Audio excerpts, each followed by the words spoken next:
This program is made possible by 46% of non-retirees believe they can't afford to retire. American Senior Benefits agents help retirees find solutions aiding your journey to retirement and financial security. More at wichita.americanseniorbenefits.com. Moving can be stressful.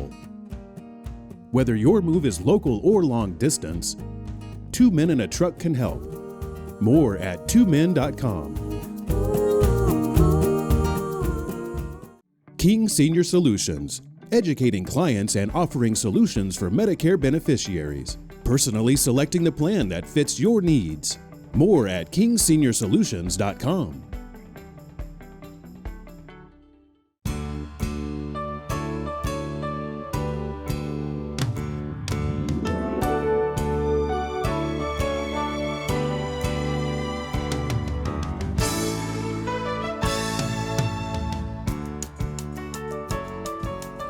Hello, I'm Katherine Ambrose.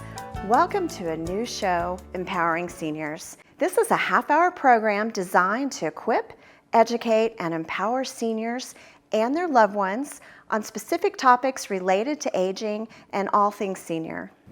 The show stems from an educational seminar series that we do live monthly, and the leadership at KPTS thought it'd be great if we could bring some of this information direct to you in your home. For our inaugural show, we've brought Dr. Nikki Buckelew from Oklahoma City. So Nikki, I thought you'd be the perfect guest to help introduce the show and help get us rolling, because the idea with this first episode is kind of introduce the program, Empowering Seniors, and what we intend to cover and where we're going with all of this. I'm honored. I'm excited to be here, and I hope that we can share some great information, and I look forward to seeing all the future episodes because I've kind of seen your lineup already, so it's pretty exciting. Well, thank you. Yeah. So the funny thing is that we're both realtors, and our husbands are realtors, and this is kind of an unusual thing for realtors to get involved in. So how did a pair of realtors become senior advocates and get involved in senior education?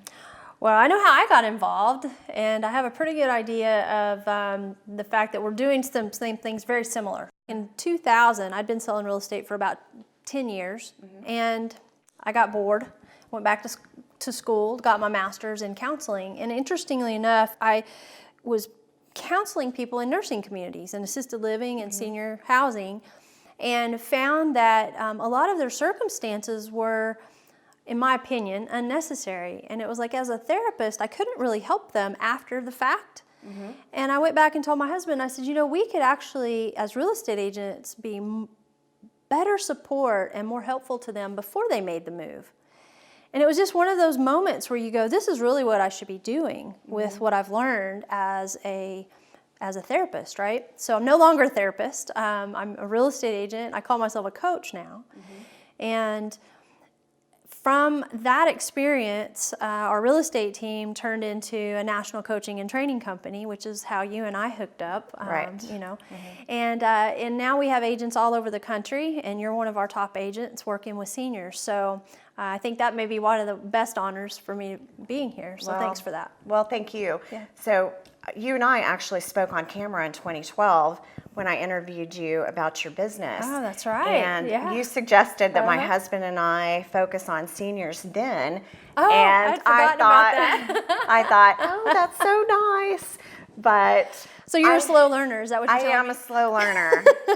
Yes, but I'm with it now. Yeah. So I guess I was thinking that was limiting, and what I didn't realize was how much help is needed out there and what we could bring. And I've been having so much fun, and I thank you for that because this is a whole new world for us, and we are loving every minute of it. So. Well, I think what you're experiencing is true of a lot of people out there in the real estate world especially, is that they're just out there selling houses.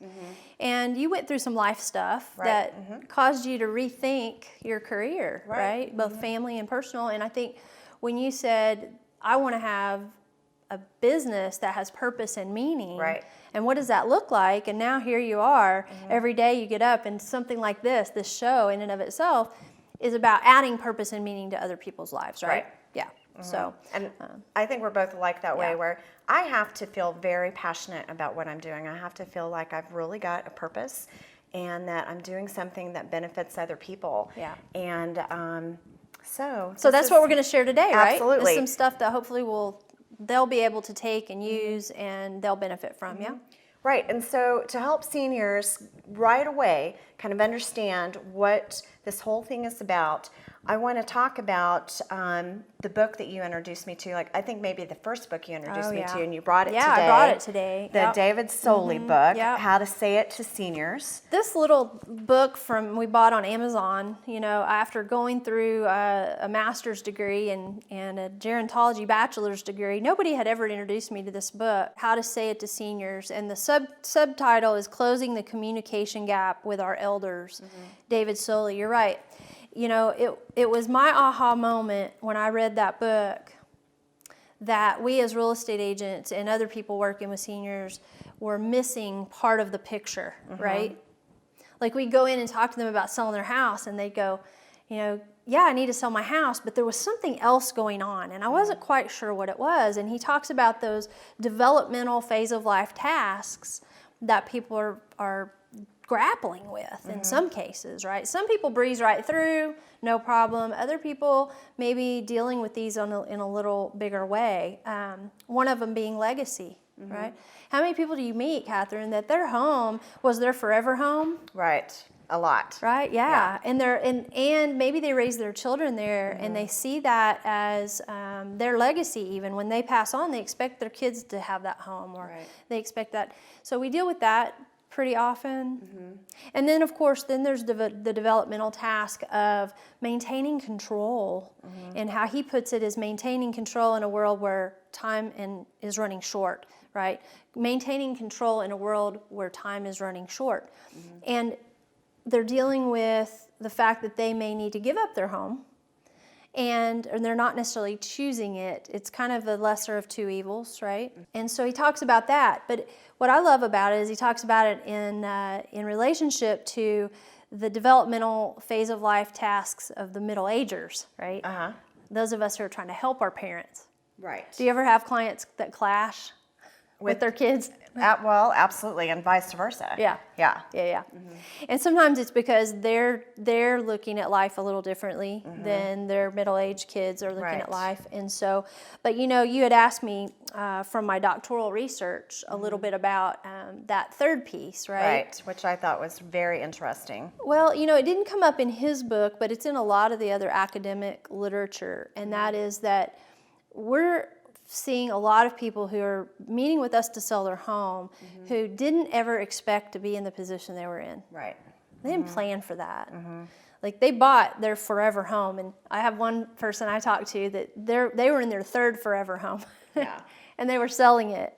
And that forever home meant something to them. Like, it represented their identity and who they were. And now moving someplace else didn't quite match up with what they had in here. And that makes it a very difficult decision. Not just transition, but decision. And that's why I love what you're doing with your seminar series, because it's that pre-planning that helps people get from here's where I am today to here's where I'm going to be tomorrow, and be okay with that. Right. And sometimes it's really not a bad thing. It's just different than what they expected. Right. Is that a fair statement about what you're absolutely, doing? Absolutely. Well, and what I thought was interesting about the developmental life stages is thinking about toddlers and the terrible twos and teenagers, and that all throughout our life as humans we are developing, and that it never stops. Right, it never stops. As we go into our 60s and beyond, we're still developing, we're still experiencing those life tasks, something to accomplish. And so what you're saying about maintaining control, and sometimes if it feels like the kids or a doctor or other people are dictating, that's very hard. And that we named our series Empowering Seniors because we want seniors to feel in control. They are in control everyone wants to be in control of their own life and make their own decisions. Yeah, they want to be informed so Right. that they can do that. Yeah. You know, we, quick story, we went to the airport one day, and I think we were in Austin, and we were going through the security checkpoint. And there was a couple in front of us that had not traveled very frequently, and so they were kind of trying to figure out what they were supposed to be doing. And so I asked if I could help. And in the course of that, I asked, "Where are you headed?" And the couple said, she said, "Well, we're headed to see our daughter," and I think it was New York. And I said, "Oh, well, that'll be fun." And she said, "Well, no, not really." Uh-oh. And it reminds me of that, the movie we just watched, Book Club. Yes. You know, and she wasn't excited about going to New York. And I said, "Well, I'm curious, why are you not excited?" And she said, "Well, you know, there becomes a time in your life where you're no longer in charge and your kids take over." And she looked at me, and it was the look on her face when she said it that caught my attention. And she felt defeated, I think. And I didn't know how to help her in that moment, but I just said, "Well, I hope that it is better than you expect it to be, and I wish you well." And they went on, but I thought about that conversation. And in these seminars, I love what you're doing is you're basically giving them back their power. Right. Thank you. And saying, you're in charge, you tell your kids what you want. And by the way, tell your kids what you want later just in case you can't do it for yourself. Right. Yeah. And we talk about that every month. I have a whole list of questions to ask you. Awesome. So, all right. So one of the things that we're doing that's similar to what you've talked about before is all of our topics in the live series are called The Truth About. Yep. And then the topic continues. So speak to that about the truths, kind of the empowering truths. So important. I love that you're doing that. And I think that what I think of when I think the truth of or the truth about is we're not going to dance around topics. Right. Right? Right. I know you guys are very direct, or very candid in your approach. And even to the point where I've been to seminars before, and I'm sure you have, where there's a sales pitch at the end. Right. Right? It's like, gave you some great information, but if you want the rest, you got to sign up for it. Right. And that just drives me crazy. And so you only get a partial truth. Right. Yeah. Right? Right. You have to, You exactly. have to pay for the rest of it or sign up for something. And then the other thing is, I think that a lot of times there's an agenda, right? The person in the front of the room is telling you something because they're trying to direct you to take action, which will ultimately benefit them. And what I love about your series and the empowerment part of that and the truth part of that is that we're going to tell you, and sometimes it's not even something you want to hear. Right. And sometimes, by the way, it may not benefit me. Exactly. For me to tell you this. Right. Like, I love that you're telling the industry secrets, right? And in real estate, you know, these guys that are, I hear this a lot, especially in the seminar series, is, well, tell me about those postcards I get where people say they'll pay cash for my house, right? Right. And fair market value. I love how you're kind of exposing some of the industry truths out there about some of the strategies people are using. And they're not necessarily scams. Right. They're legitimate business practices, but sometimes they're not fully disclosed, right? Right. So, Well, and some of them even look handwritten. Yeah. Some of those things are very confusing. And confusing is a good word. Yeah, it's confusing. So what they really want to know is, what about this is true and what about this is not true, right? Right. Well, and it's designed to confuse. It is, yeah. This is the generosity generation. You know, we both know Michael Mara that wrote The 7 Levels of Communication, and that's something that I've really taken to heart, and I think I've heard other people talk about that too. Yeah. And that sharing information with no strings attached, and the right people find you.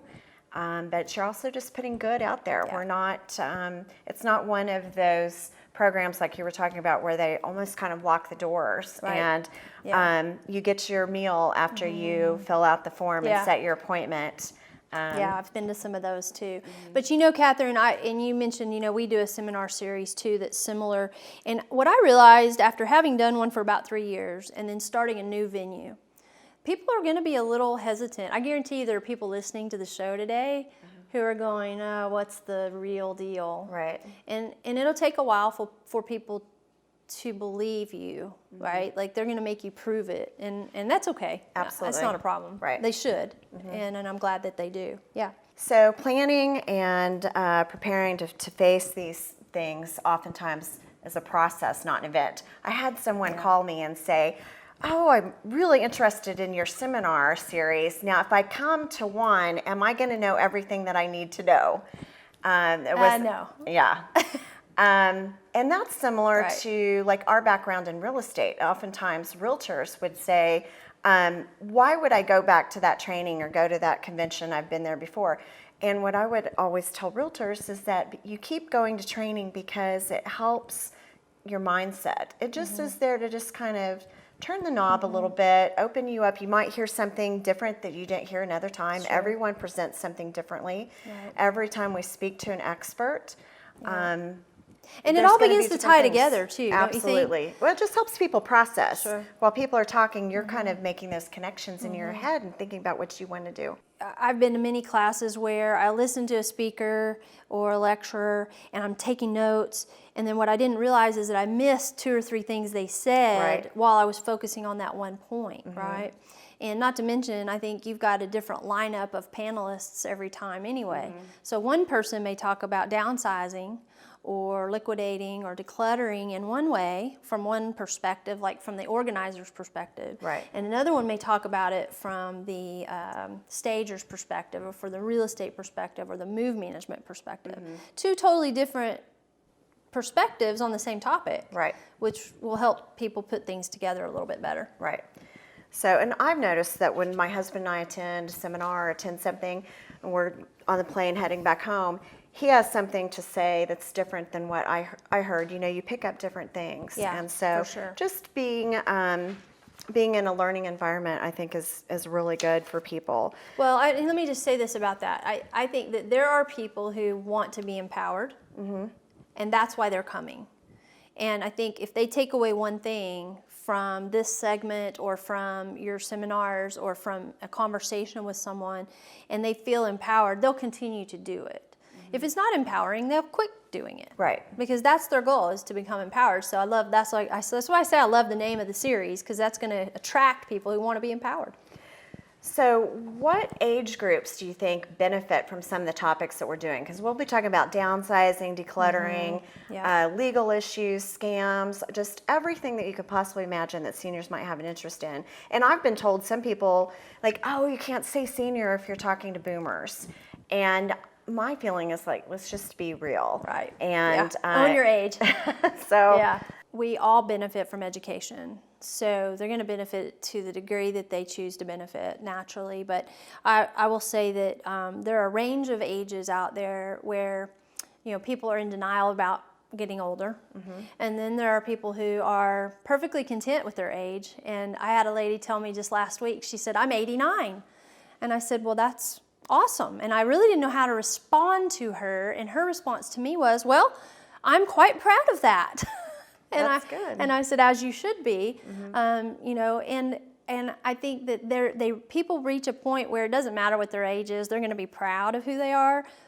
But you got those people out there who are a little bit resistant still. And so that's okay, you know, that's okay. But millennials it's interesting because they're listening to this content, and I have 2 kiddos in that age group, they're in their 20s, and they're listening, and they're listening with a little different perspective, because in their mind they're thinking, well, of course I'm empowered. I can do and be anything I want to be. Why wouldn't you be at 90 be able to do that?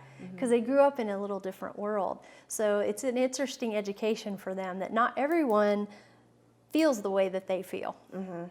Well, and some millennials, by the way, are helping aging parents or Sure. grandparents or Yeah. great aunts. And so even the millennials are going to be involved in some of these conversations. Oh, yeah. And a big part of what we want to do is help families facilitate the conversations that they need Right. to have. So Right. we're going to do a lot of talking about that. Right. And All generations, right. sounds like, yeah. And so what I'm thinking is that this is all uncharted territory. Yeah. That as we age, it's all new for us, or it's new for us when we are helping our loved ones. And there's a lot of catching up to do.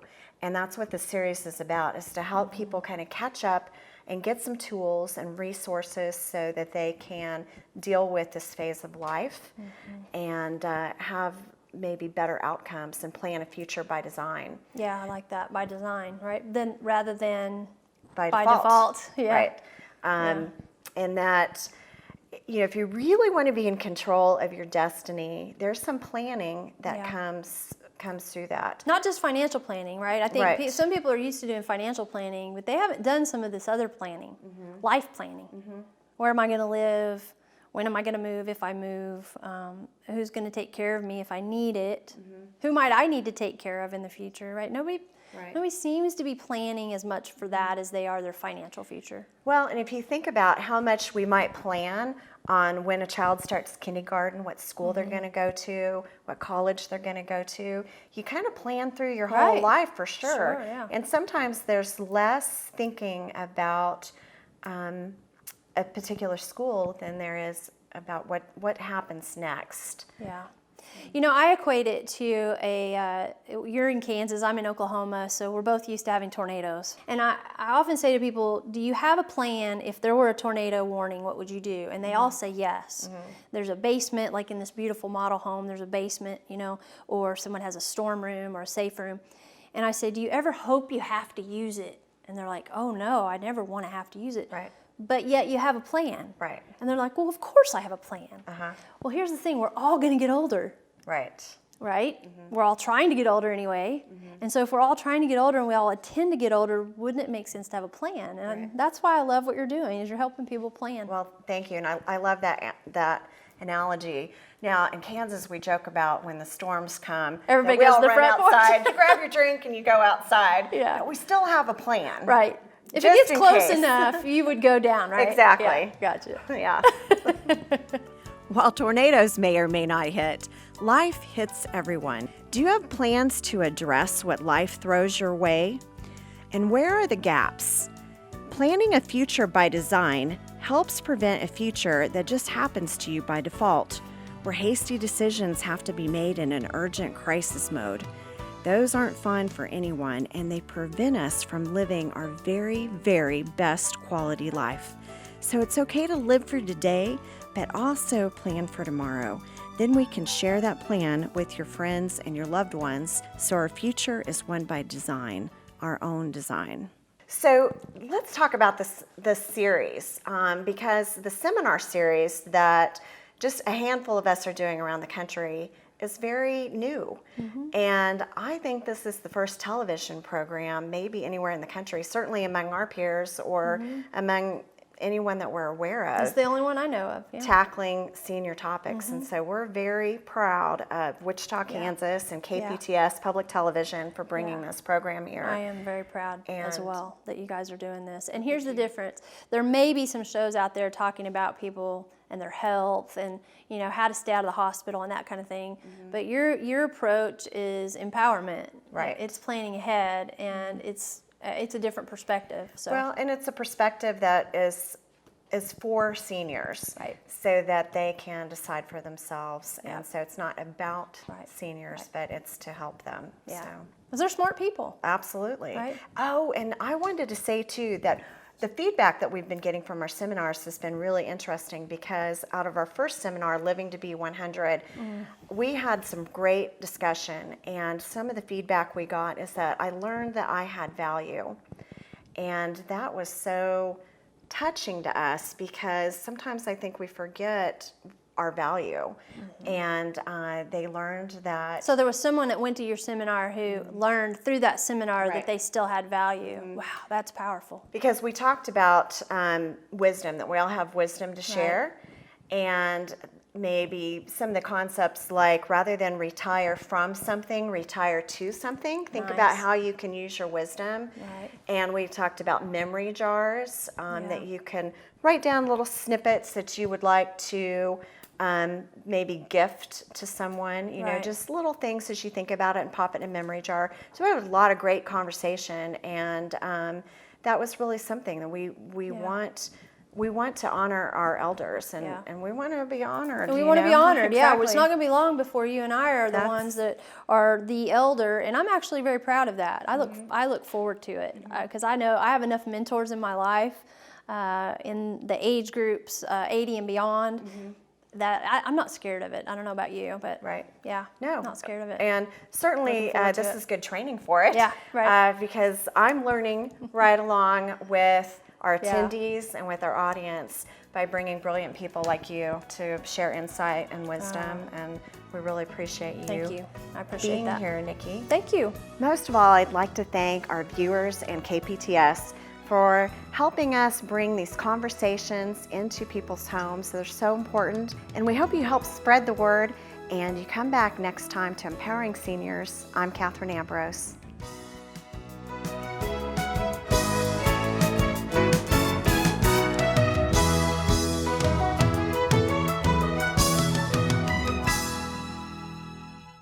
This program is made possible by 46% of non-retirees believe they can't afford to retire. American Senior Benefits agents help retirees find solutions aiding your journey to retirement and financial security. More at wichita.americanseniorbenefits.com. Moving can be stressful. Whether your move is local or long distance, 2 Men in a Truck can help. More at 2men.com. King Senior Solutions, educating clients and offering solutions for Medicare beneficiaries, personally selecting the plan that fits your needs. More at kingsenior.solutions.com.